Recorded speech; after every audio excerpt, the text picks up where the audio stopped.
인류의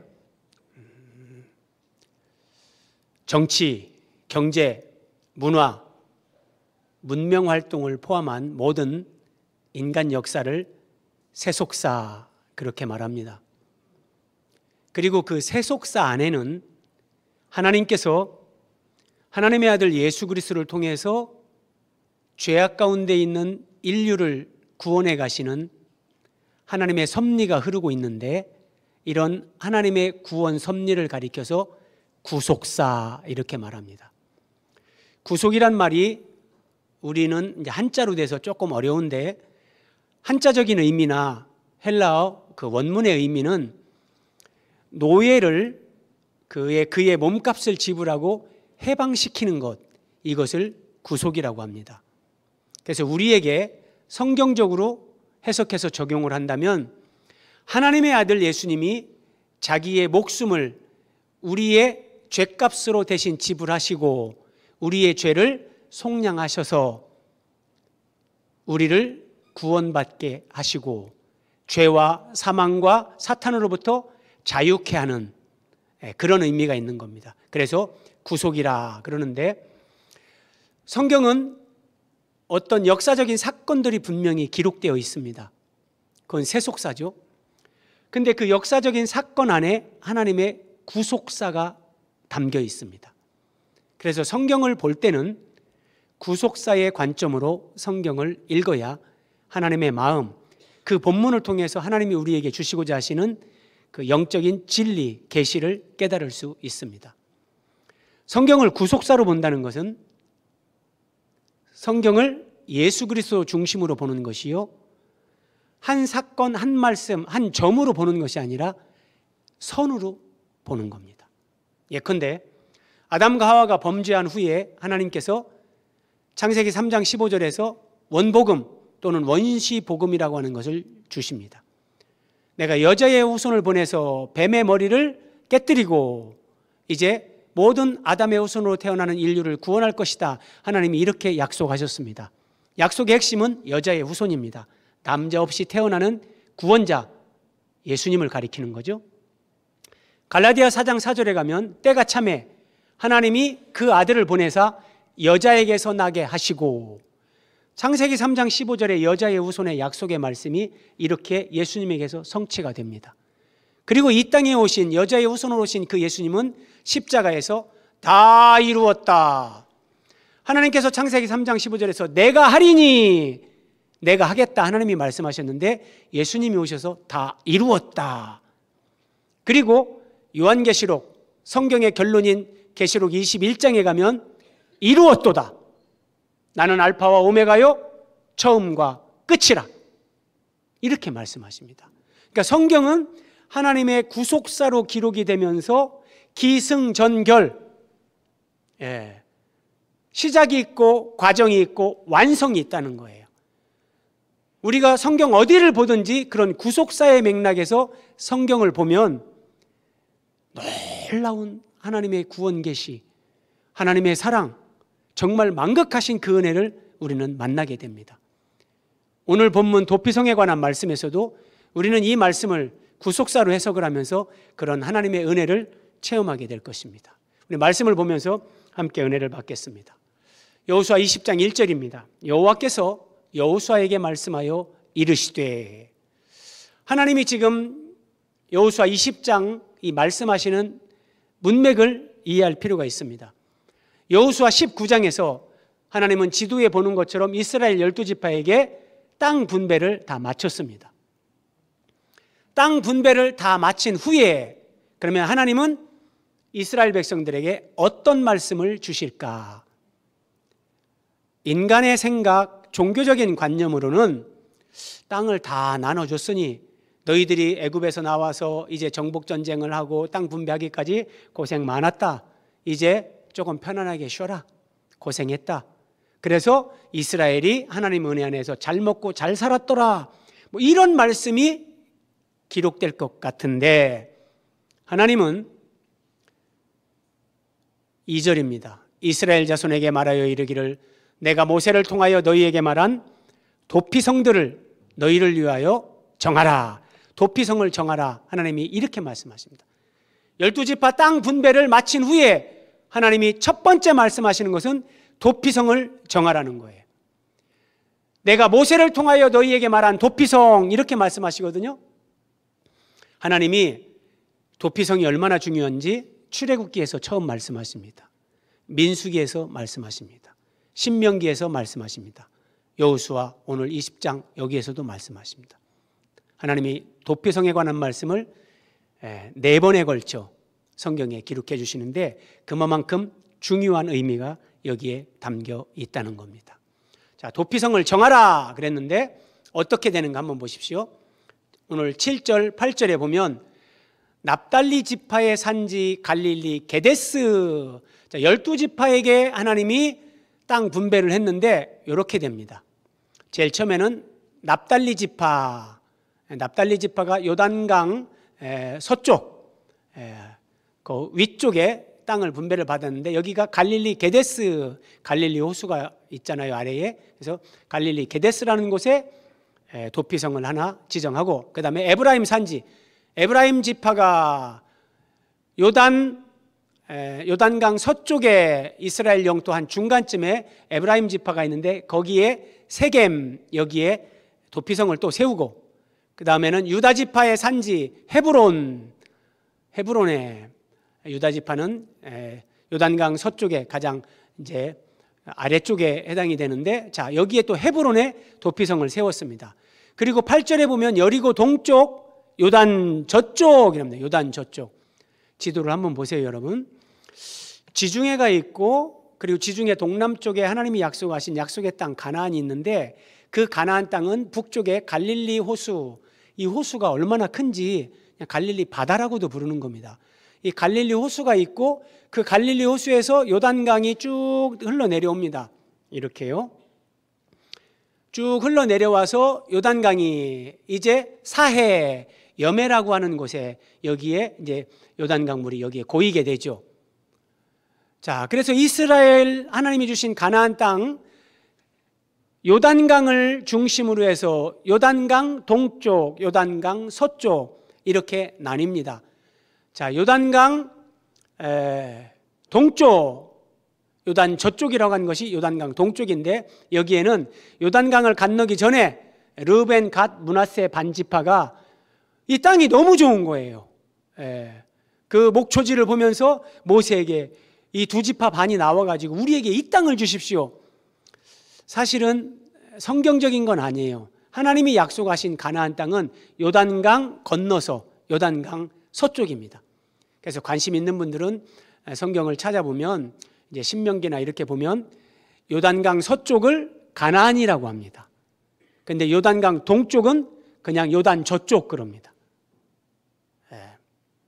요단강을 건너야 그게 이제 가나안인데, 자, 어쨌든 그리고 이제 요단강 동쪽에 르우벤 지파 중에서 베셀 여기에 또 도피성을 세우고, 갓 지파 중에서 길르앗 라못 여기에 그 다음에 또 므낫세 지파 중에서 바산 골란을 구별하였으니 6개의 도피성을 지정한 거예요. 하나님이 이스라엘에게 주신 저 영토는 우리나라의 경상북도 또는 강원도보다 조금 큽니다. 그렇게 넓은 땅이 아닙니다. 그렇게 넓지 않은 땅에 6개의 도피성을 지정했다는 것은 굉장히 더 중요한 의미가 있고, 이 도피성이 누구든지 들어가고 쉽게 찾을 수 있게끔 하나님이 그렇게 배려를 하신 건데, 자, 그럼 도피성은 뭐 하는 곳인가? 여러분 한 번씩 다 들어보셨을 건데, 자, 도피성 오늘 3절 말씀입니다. 부지 중에 실수로 사람을 죽인 자를 그리로 도망하게 하라. 이는 피의 보복자를 피할 곳이니라. 도피성은 첫 번째 피하는 곳입니다. 내가 부지 중에 실수로 누군가 사람을 죽였어요. 그때 나를 죽이려고 하는 그 사람을 피해서 피하는 그 피난처 같은 곳, 이게 도피성이다. 그리고 오늘 9절에 보면 이스라엘 모든 자손과 거류민을 위하여 부지 중에 살인한 자가 그리로 도망하여 피의 보복자의 손에 죽지 아니하게 하기 위함이라. 도피성은 피난처이면서 죽지 않게 하는 곳, 죽을 수밖에 없는 사람이 죽지 않게 하는 곳, 다시 말해서 죽지 않게 한다, 구원을 얻게 한다는 거예요. 구원을 얻게 한다는 거예요. 놀라운 말씀입니다. 자,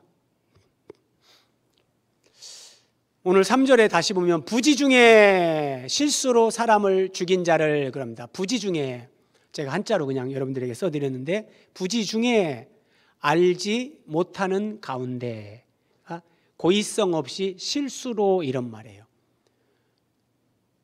이렇게만 나오면 우리는 명확하게 알 수가 없죠. 하나님은 아주 자상하신 하나님, 성경에 보면 그 의미들을 다 기록해 줍니다.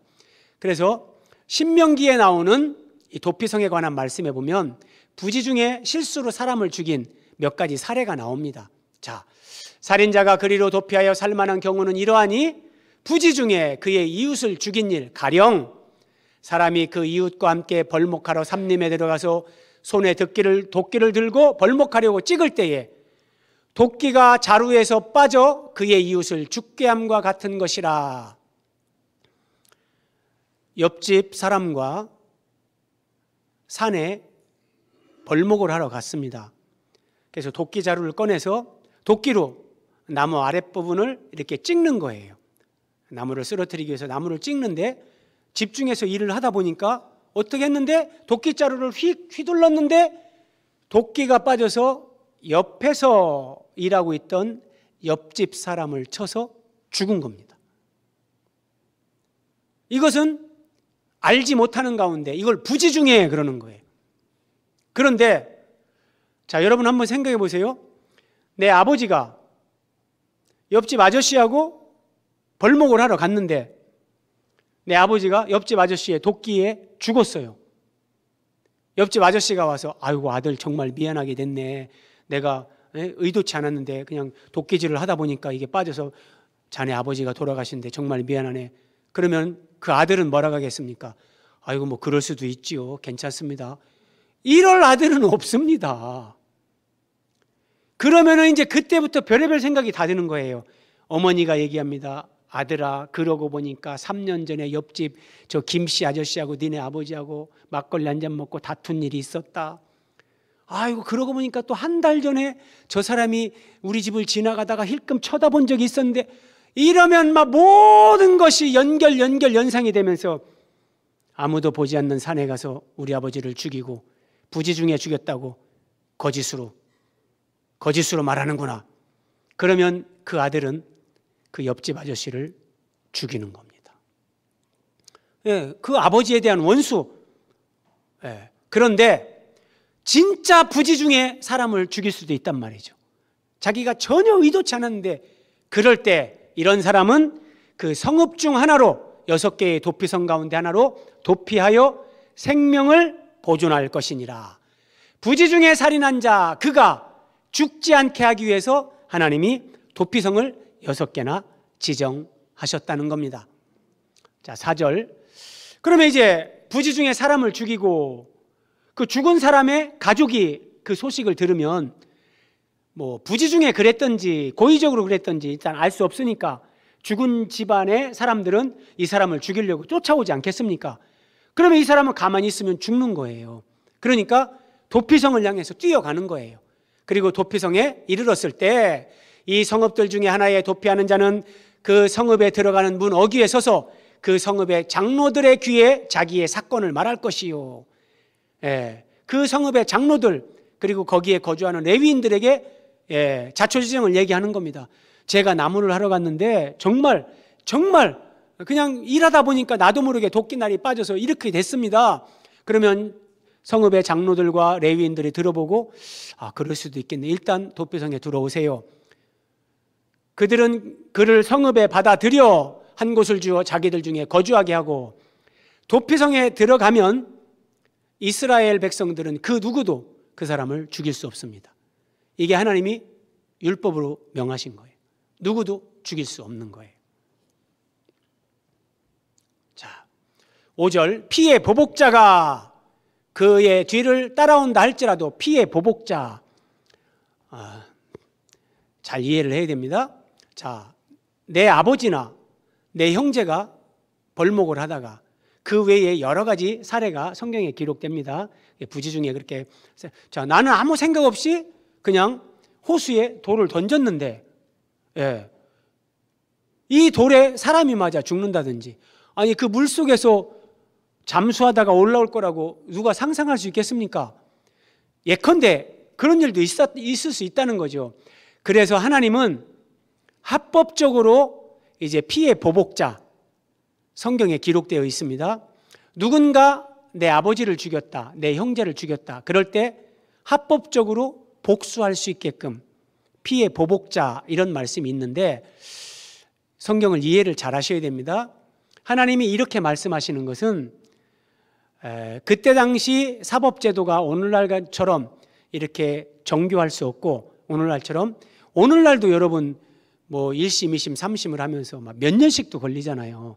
그러니까 몇 년을 기다리지 못하고 사람을 죽일 수도 있고 여러 가지 상황이 있는데, 하나님이 모든 걸 감안해서 분명히 A라는 사람이 내 아버지를 고의적으로 죽였다, 이것이 확인이 되면 하나님이 명하신 율법에는 첫 번째, 그 자식들이 그 사람을 죽일 수 있습니다.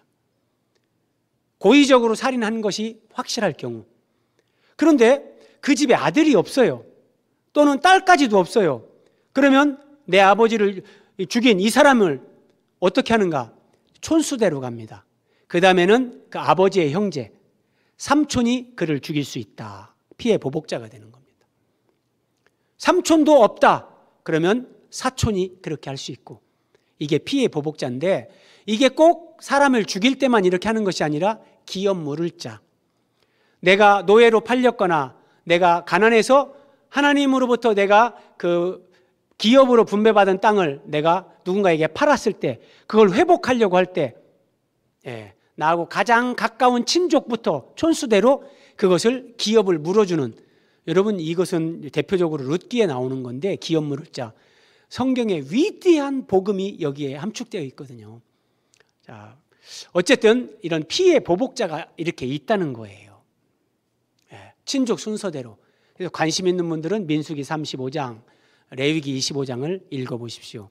제가 말로만 하면 저런 말씀이 성경에 어디에 있나 여러분들이 궁금해할까 봐 조금 더 관심을 갖고 성경을 찾아보는 분들을 위해서 저는 성경 구절을 제가 다 이렇게 기록을 해드립니다. 자식의 입장에서, 가족의 입장에서 우리 가족 중에 누가 죽었는데 이게 고의적인 살인인지 정말 부지 중에 실수인지 알 수가 없잖아요. 알 수가 없는 상황에서 그 가족들은 당연히 복수를 하려는 그런 마음을 갖게 되는 거고, 그래서 부지 중에 그의 이웃을 죽인 사람은 피해 보복자로부터 생명을 구원하게 하기 위해서 하나님이 도피성을 지정하라, 이렇게 말씀하셨습니다. 그러면 여러분, 도피성으로 피한 사람은 언제 자기 집으로 돌아갈 수 있을까요? 아무리 도피성 안에 산다 할지라도 내 사랑하는 가족이 있는 집으로 돌아갈 수 없다면, 그 시간이 길어진다면 사람들은 힘들어하고 그 도피성 안에서 행복할 수는 없습니다. 빨리 집으로 돌아가고 싶다, 집으로 돌아가고 싶다, 이런 생각을 하게 되는데, 하나님은 그런 사람의 마음을 다 아시고 이런 말씀을 주십니다. 그 살인자는 회중 앞에 서서 재판을 받기까지, 자, 일단 재판을 받아서 네가 정말 고의성이 없었구나, 그러면 그것이 확인이 되면 집으로 돌아갈 수도 있죠. 그런데 이것은 이스라엘 백성들의 일단 그 사법적인 측면에서 이렇게 하나님이 말씀을 하시는 거고, 도피성 제도를 말씀하시는 하나님의 초점은 뭐 재판이 끝날 때까지 뭐 여기에 있는 게 아니라 그 다음 말씀, 언제 이 살인자가 집으로 돌아갈 수 있는가? 그 당시 대제사장이 죽기까지, 그 성읍에 거주하다가 그 대제사장이 죽은 그 후에 그 살인자는 그 성읍, 곧 자기가 도망하여 나온 자기 성읍, 자기 집으로 돌아갈지니라. 내가 도피성에 들어간 다음에 내가 언제 집으로, 사랑하는 가족 있는 곳으로 돌아갈 수 있는가? 그 당시 이스라엘 사회의 대제사장이 죽으면 자기 집으로 돌아갈 수 있습니다. 여러분, 제가 말씀드렸습니다. 이것은 1차적으로 보면 어떤 살인의 보복살인, 그 살인의 악순환을 하나님이 방지하기 위해서 이런 제도를 주시는 거예요. 근데 거기까지만 보면 이게 그냥 세속사와 다를 바가 없습니다. 하나님을 믿지 않는 나라들의 법도 이와 유사한 함부로 복수하지 못하게 하는 그런 법이 있죠. 그런데 이 말씀을 하시는 하나님의 의도는 구속사에 방점이 찍혀 있습니다. 그러면 이 말씀을 구속사로 우리는 연결을 해봐야 됩니다. 자, 대제사장이 죽은 후에 이 살인자, 다시 말해서 죄인은 자기 집으로 돌아갈 수 있습니다. 그러면 이스라엘 사회에서, 이스라엘 공동체에서 대제사장이 죽었다는 것은 왕정시대의 한 국가의 왕이 죽은 것과 같은 슬픔입니다. 그런데 도피성에 있는 그 살인자, 죄인에게 대제사장의 죽음은 자신이 가족에게 돌아갈 수 있는 기쁜 소식, 복음이 됩니다. 그렇죠? 자, 도피성에 들어간 사람은 대제사장의 은혜를 직간접적으로 입은 사람입니다. 무슨 말이냐면 도피성은 레위인들에게 주어졌습니다. 자, 레위인들은 48개의 성읍을 받아서 흩어져서 사는데 그 48개 성읍 가운데 도피성이 6개입니다. 그래서 레위인들이 도피성에 사는데, 자, 도피성에 온 사람은 장로들에게 얘기하고 레위인들에게 얘기해서 그 얘기를 듣고, 그리고 대제사장은 성경에 그런 것들이 안 나오지만 우리가 유추할 수 있는 것이 대제사장이 예루살렘에 있더라도, 헤브론의 도피성에 거주한다 할지라도 1년에 한두 차례씩 도피성을 순찰하는 거죠. 그러면서 그들의 얘기를 듣고 거기에 들어와 있는 그 도피성에 있는 사람의 그런 사건 얘기도 듣고 다 그렇게 했을 거란 말입니다. 그러면 어느 도피성에 살인자가, 죄인이 들어왔든지 그들은 대제사장에게 이걸 보고를 합니다. 그럼 대제사장이 듣고 그래, 일단 그 사람을 도피성에 들여보내라.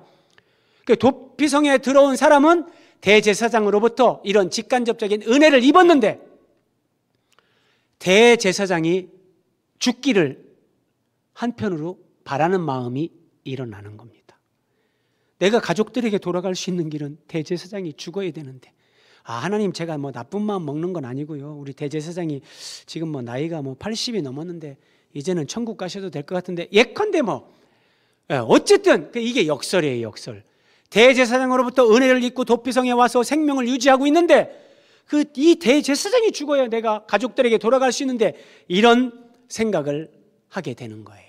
그리고 도피성은 오늘 말씀 9절에 보면 부지 중에 살인한 자 그를 죽지 않게 하려 함이라, 분명히 그랬거든요.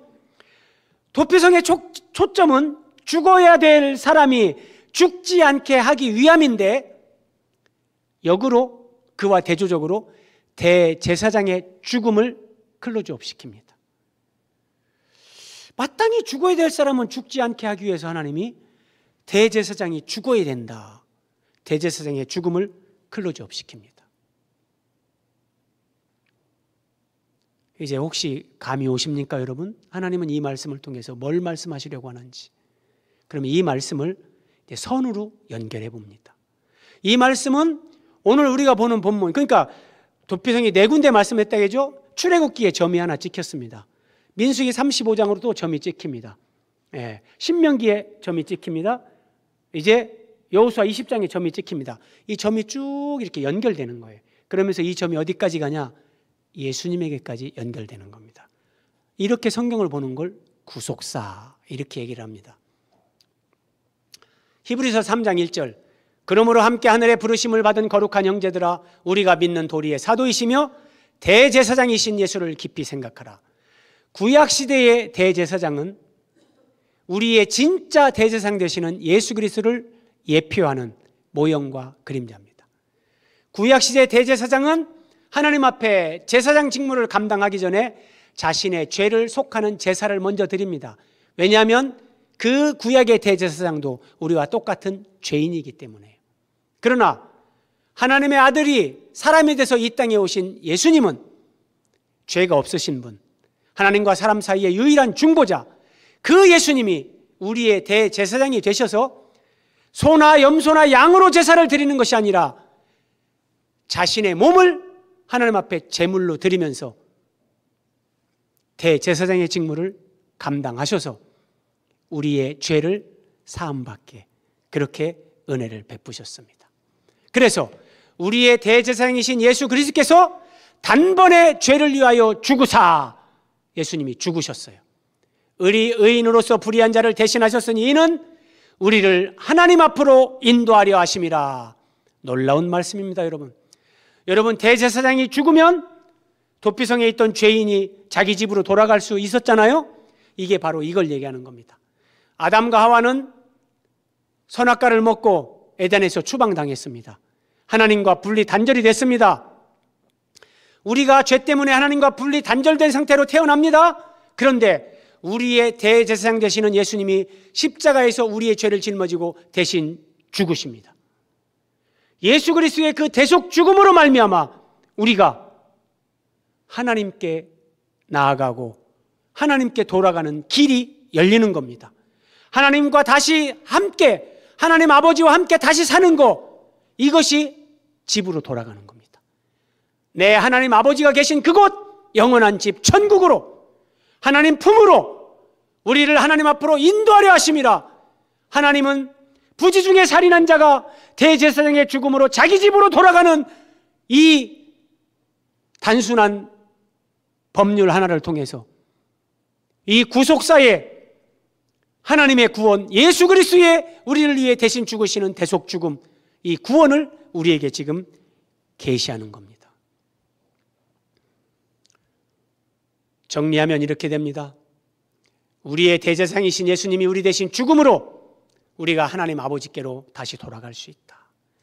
우리가 천국으로 다시 돌아갈 수 있고 우리가 이 땅에서 천국 영생을 누릴 수 있고 하나님과 다시 관계가 회복되어지고 하나님을 아버지로 모시고 영원히 함께 살아갈 수 있다. 하나님은 도피성 제도를 통해서 대제사장이 죽으면 너희가 집으로 갈 수 있어, 이 말씀을 통해 이걸 말씀하시는 겁니다. 내가 때가 되면 내 아들을 여자에게서 나게 하고 내 아들이 너희의 대제사장으로서 자신의 몸을 하나님 앞에 속죄제물로 화목제물로 드림으로 말미암아 너희가 내게로 다시 나오게 내가 너희에게 은혜를 베풀 것이다. 나는 너희와 함께 살기를 원한다. 하나님이 이 마음을 우리에게 보여주시는 겁니다. 그래서 예수님의 죽음은 하나님 아버지께 슬픔입니다. 예수님의 죽음은 예수님을 사랑했던 여인들에게, 진정 그리스도를 따랐던 사람들에게 슬픔이었습니다. 그러나 예수님의 죽음은 모든 죄인이 하나님께 돌아가서 영생 천국을 누릴 수 있게 하는 기쁜 소식이었습니다. 복음이었습니다.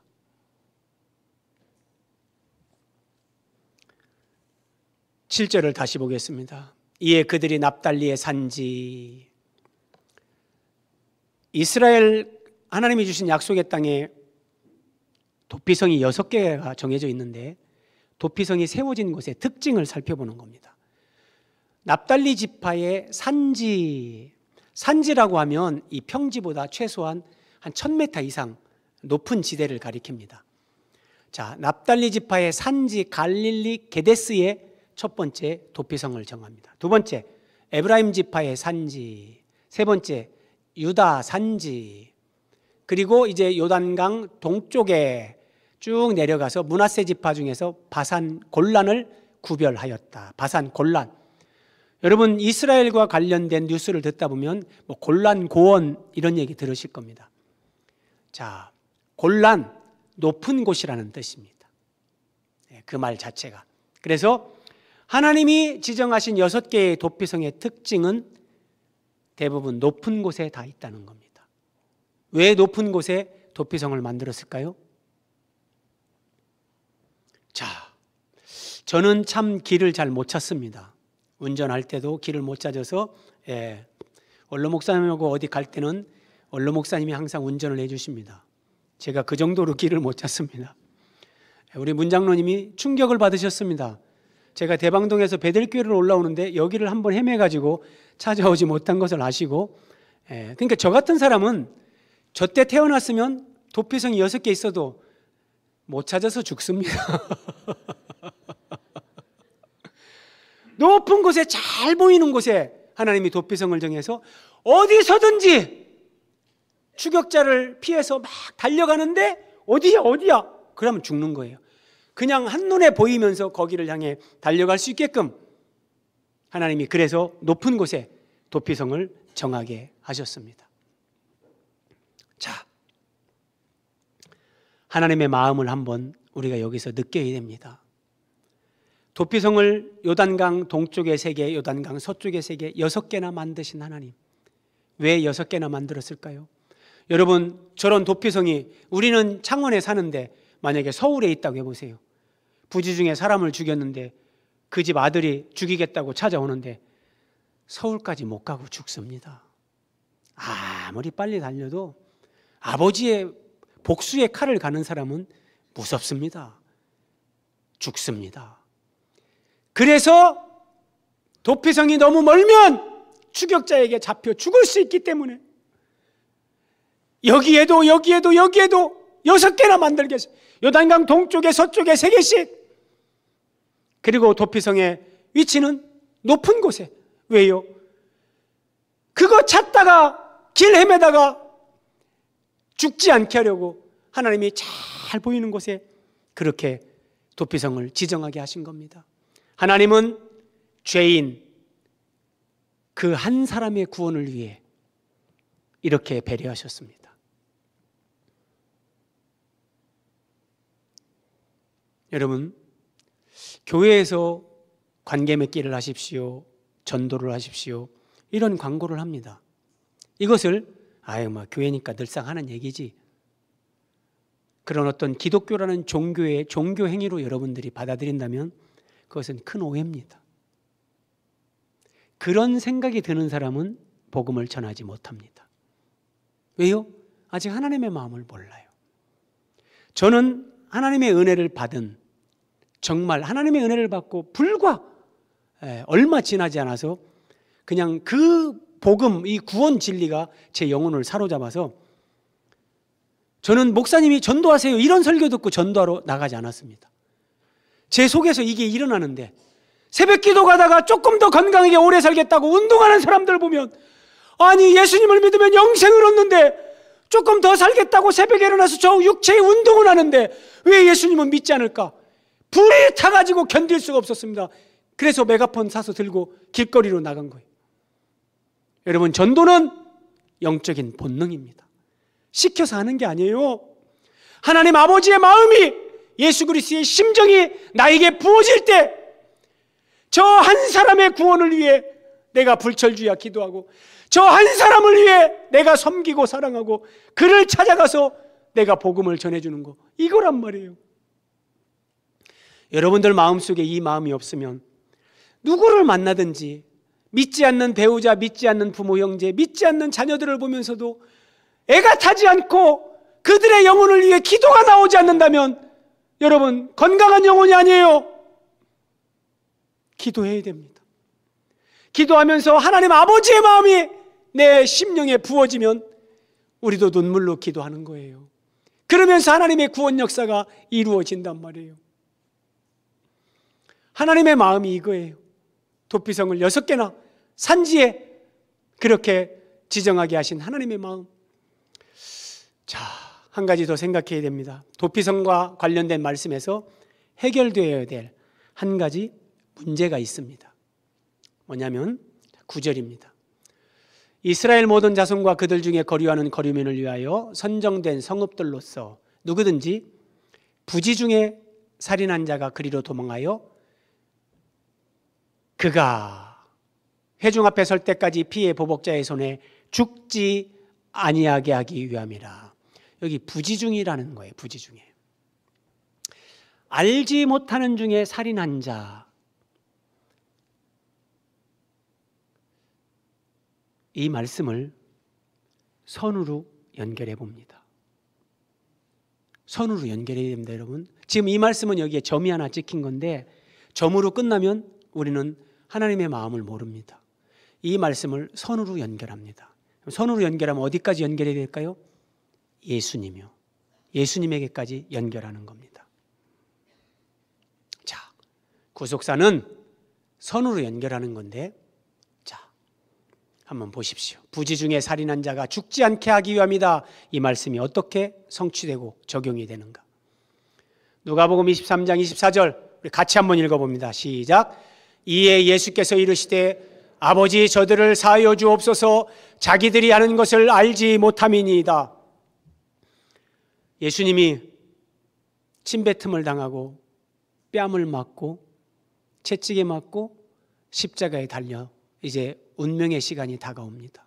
그런데도 예수님께서 십자가에서 기도하시는데 아버지 저들을 사하여 주옵소서 자기들이 하는 것을 알지 못합니다.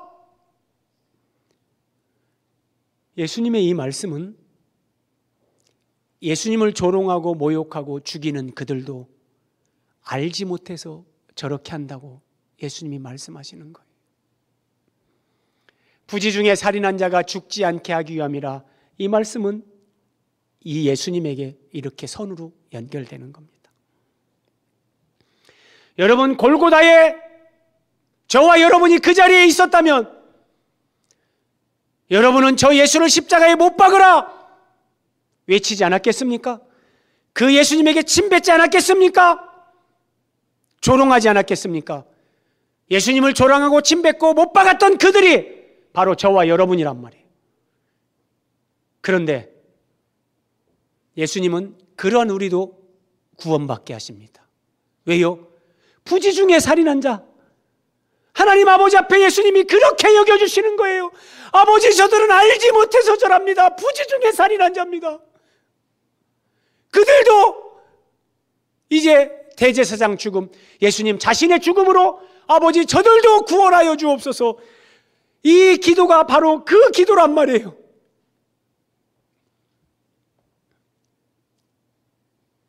예수님은 십자가에 죽어가면서도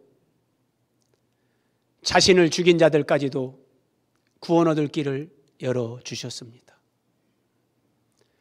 예수님이 한 말씀 하시는 게 그냥 하는 게 아니에요. 사복음서에 기록된 예수님의 한 말씀, 한 행동은 다 구약의 성경을 이루는 것이고 우리의 구원을 이루는 겁니다. 예수님은 요한복음 8장 44절에서 사탄 마귀를 가리켜서 처음부터 살인한 자다. 그는 거짓의 아비다. 진리가 없다. 그렇게 말씀하셨어요. 그러니까 아버지 저들을 사하여 주옵소서. 자기들이 하는 것을 알지 못합니다. 이 예수님의 기도에는 이런 의미가 함유되어 있는 거예요. 아버지 저들은 사탄 마귀에게 속아서 사탄 마귀의 하수인 역할을 하고 있는데 알지 못해서 그런 겁니다. 저들을 용서해 주시고 저들도 구원해 주십시오. 이렇게 기도하는 겁니다. 그러나 여러분, 사탄은 구원받지 못해요. 사탄은 처음부터 알고 살인한 자, 예수님을 죽이는 자이기 때문에요. 그래서 어떤 죄인도 구원받을 수 있게끔 우리의 대제사장이신 예수님은 십자가에서 그 구원을 이루신 겁니다. 자, 오늘 마지막 화면입니다. 여호수아에 나오지 않는 도피성에 관한 말씀, 민수기 35장 말씀을 한번 봅니다. 그러나 살인자가 그 피하였던 도피성 지경 밖에 나가면, 자, 도피성에 들어갔는데 그 기간이 길어집니다. 너무 무료합니다. 그래서 뭐 도망가는 사람도 아마 속출할 수 있고요. 또는 제사장님, 내 조금 여기 성 밖에 나가서 조금 산책 좀 하고 오겠습니다. 세상 바람 좀 쐬고 오겠습니다. 이런 사람도 있을 수 있는 거예요. 도피성 지경 밖으로 나가면, 그런데 혹시라도 그 기회를 엿보던 피해 보복자가 숨어 있다가 그런 사람을 딱 드디어 네가 나오는구나, 그럼 죽일 수 있다는 거예요. 이 사람이 도피성 밖으로 나가서 피해 보복자에게 그가 죽임을 당할지라도 그 죽인 사람은 죄가 없다, 이런 얘기예요. 자, 무슨 말이냐면 도피성 지경 밖에는 구원이 없습니다. 노아 홍수 때 방주 안에 있는 사람만 구원받습니다. 방주 밖에는 구원이 없습니다. 6월절 밤에 어린 양의 피가 발라진, 문설주와 인방의 피가 발라진 그 집 안에 거하는 사람만 구원받습니다. 여리고 성이 무너질 때 기생 라합의 집의 창문에 붉은 줄이 매여 있는데 그 붉은 줄이 매여 있는 집 안에 거한 자들만 다 구원을 받습니다. 도피성 밖에는 구원이 없습니다. 어떤 사람들은 이런 말을 거북하게 생각하는 사람도 간혹 있습니다. 왜냐하면 이 도피성이 예수 그리스도를 가리키고 예수 그리스도를 머리로 하는 그리스도의 몸된 교회가 도피성입니다. 그래서 교회 밖에는 구원이 없습니다. 예수 그리스도 외에는 구원이 없습니다. 예수님이 교회의 머리라는 거 여러분 잘 이해를 하셔야 됩니다. 이런 걸 모르는 사람들이 심지어 여러분 지금도 그런 사람들이 있고 교회 역사 가운데 무교회주의자들이 있습니다. 교회는 필요 없다. 내가 그냥 똑바로 살면 되지. 근데 하나님의 경륜의 비밀인 교회를 모르기 때문에 그렇습니다. 여러분 다시 말씀드립니다. 교회는 이 건물을 얘기하는 게 아닙니다. 성경적인 교회는 우리 베델교회라는 이 한 교회만을 얘기하는 것도 아닙니다. 우주적인 교회, 구원받은 모든 자들이 그리스도의 몸으로 세워지는 바로 그걸 얘기하는 건데 그 교회 밖에 구원이 없고 예수 그리스도 외에 구원이 없습니다. 그래서 신앙생활 하다 보면 초신자들은 한 번씩 교회를 빠질 때도 있고 일정 기간 교회를 쉬는 때도 있죠. 그런데 한 가지만 기억하면 됩니다. 내가 죽어도 예배는 가겠다. 그러면 그 사람은 영적으로 성장하고 큰 문제 없이 믿음으로 살아갑니다. 그런데 그 교회 공동체를 내가 떠나고 그러면 그때부터는 인생의 많은 어려움들, 그 고난 과정에 들어갑니다. 그래서 이것을 아는 사람들은 교회를 사랑합니다. 교회가 거룩한 교회, 진리의 공동체가 되게 하기 위해서 비진리, 교회 안에 세속적인 것이 두르는 것들을 예의주시하면서 그런 부분들을 담임 목사에게 또는 장로님들에게 얘기합니다. 그러면서 그런 교회를 함께 세워가는 겁니다. 그리고 여러분 중요한 거, 내가 교회로 세워지는 삶을 사는 겁니다. 내가 교회로 세워지는 삶을 경험하지 못하는 사람이 엉뚱한 말을 합니다. 교회 밖에도 구원이 있다. 어떤 종교를 믿어도 구원받는다. 아닙니다. 내가 교회로 세워지는 그 은혜를 경험하는 사람들은 말 안 해도 다 합니다. 그래서 내가 구원받은 것에 머물지 말고 교회로 세워지는 그 삶을 여러분들은 지속적으로 살아가야 됩니다. 자, 도피성을 6개나 산지에 만들게 하신 하나님 아버지의 마음, 예수님의 죽음을 통해 죄인을 구원하시는 하나님 아버지의 마음을 우리가 느낄 수만 있다면, 그러면 여러분 우리가 왜 교회를 사랑해야 되고 우리가 교회로 세워져 가야 되고 우리가 교회를 통해 죽어가는 영혼들, 그리스도 없이 살아가는 영혼들을 구원해야 되는 이것이 어떤 것인지 더 이상 말해도 본인이 알게 되고 그 삶을 사는 겁니다.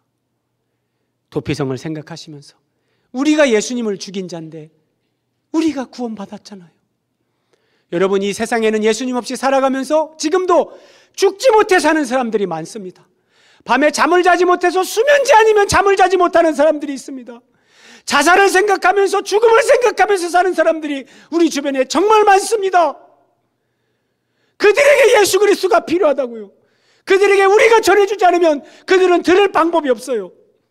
우리가 기도하고 성령의 인도를 따르면 그들을 만나고 그들에게 이 복음을 전하도록 성령께서 인도하시고, 죽을 수밖에 없는 그들도 우리 대신 죽으신 대제사장 예수 그리스도를 통해서 죽지 않고 살게 하시는 하나님의 은혜가 그들에게도 임할 수 있는 것입니다. 이런 하나님의 사람들로 저와 여러분이 주님 앞에 아름답게 쓰임받기를 예수님의 이름으로 기원드립니다.